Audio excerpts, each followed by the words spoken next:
ఏంటి నువ్వు చూసుకోలేవా? అయ్యో చూసుకోలేదండి, ఈసారి ఖచ్చితంగా చూసుకొని గుర్తాను. మీరు వెళ్ళండి.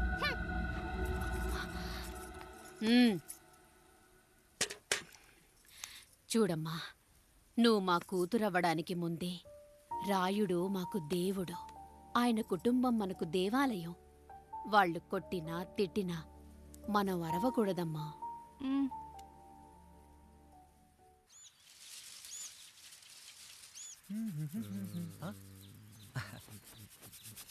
ఏంట్రా మిట్ట మధ్యన కసికసిగా పడితోమెత్తున్నావేటి? మీకేంట్రా పెళ్ళిళ్ళయ్యి? పెళ్ళి కానీ కానీ కానీ హే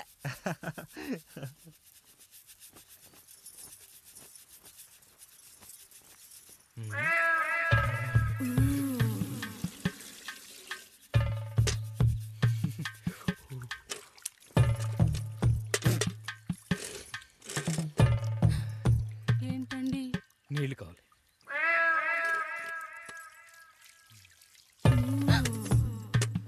ఆయన కుటుంబం మనకు దేవాలయం. వాళ్ళు కొట్టినా తిట్టినా మనం అరవకూడదమ్మా.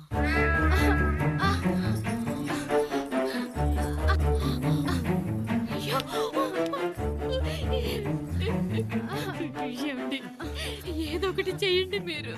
వద్దు పండు, పెద్ద ఆయన దగ్గర మాటొస్తుంది. నేను చూడలేదు.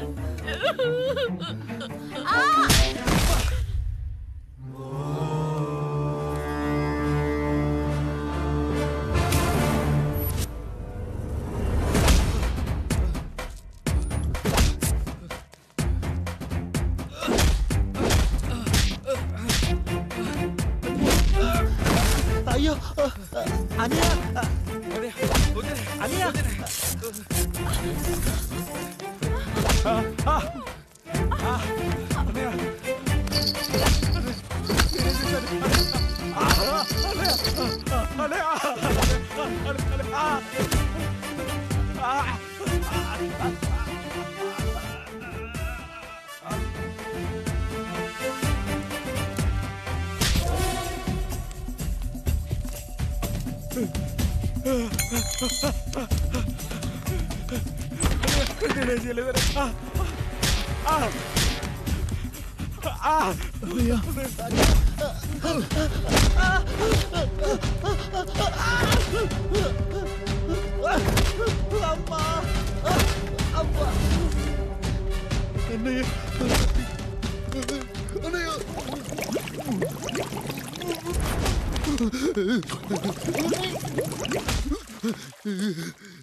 నీతి లేని కుక్క, మా ముందు 7 తరాలు హత్యలు, దొంగతనాలు, వ్యభిచారాలు చేశాం, కానీ ఒక అమ్మాయిని మానభంగం చేసినట్టు చరిత్రలో లేదు.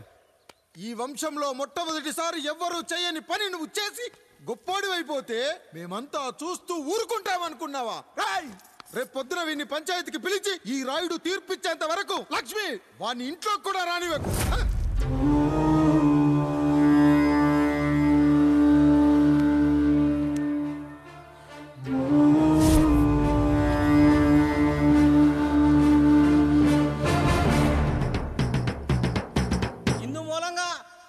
మందికి తెలియజేయడం ఏమనగా, పెదరాయుడు గారి కుమారుడు ఆయన తన ఇంట్లో పనిచేసే కాముడు కూతురుపై మానభంగ ప్రయత్నం చేసినందున రచ్చబండ దగ్గర తీర్మానం చేయబడింది.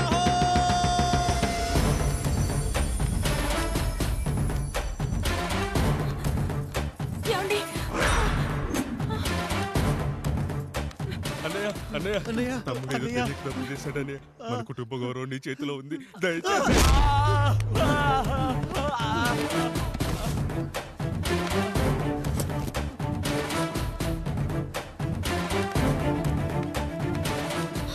అయ్యా అయ్యా, తీర్పిచ్చే ముందు ఒక్కసారి ఆలోచించండి అయ్యా. ఎంతైనా మనింటి బిడ్డయ్యా. అవునయ్యా, అన్యాయం జరిగింది మా బిడ్డకి. చిన్నబాబు ఏదో చిన్న తప్పు చేశాడని.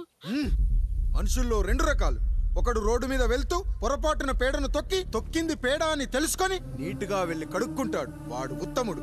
ఇంకొకడు అదే పేడను తొక్కి రోడంతా బరబరా గీసి పరిసరాలను అపవిత్రం చేసి అప్పుడెళ్ళి కడుక్కుంటాడు. అలాంటి నీచుడు నా కొడుకు.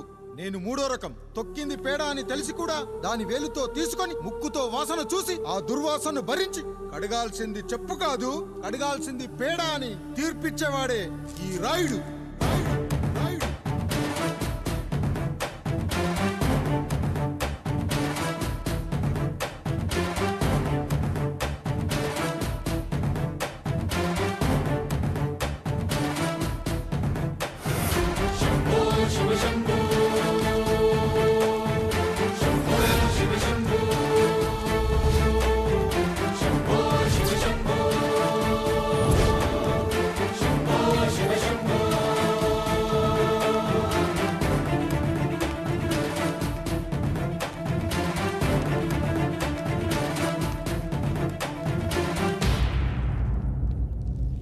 అయ్యా, మీ కుటుంబానికి ఈ పరిస్థితి వస్తుందని అస్సలు ఊహించలేదయ్యా.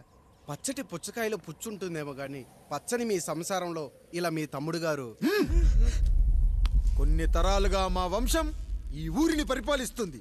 మా వంశానికి స్త్రీలంటే ఎంత గౌరవమో తెలుసా? ఆడవాళ్ళు వంటింటి కుందేళ్లు కాకూడదని మా ముత్తాత గారు పెళ్లి కూడా చేసుకోలేదు. మా తండ్రి గారు పాపారాయుడు ఎవడో ఒకడు ఒక స్త్రీని మోసం చేసి కడుపు చేస్తే ఆ కథ విని ఆ పుట్టిన పిల్లాన్ని ఆ మోసగాడికి ఇచ్చేసి ఆమెను పెళ్లి చేసుకుని ఆమెకు కొత్త జీవితాన్ని ఇచ్చాడు. నేను కూడా నా వంతు సహాయంగా కొంతమంది స్త్రీమూర్తులను పెళ్లి చేసుకుని వాళ్లకు జీవితాన్ని ఇవ్వాలనుకున్నా. అలాంటిది నా వంశంలో ఇలాంటి చీడ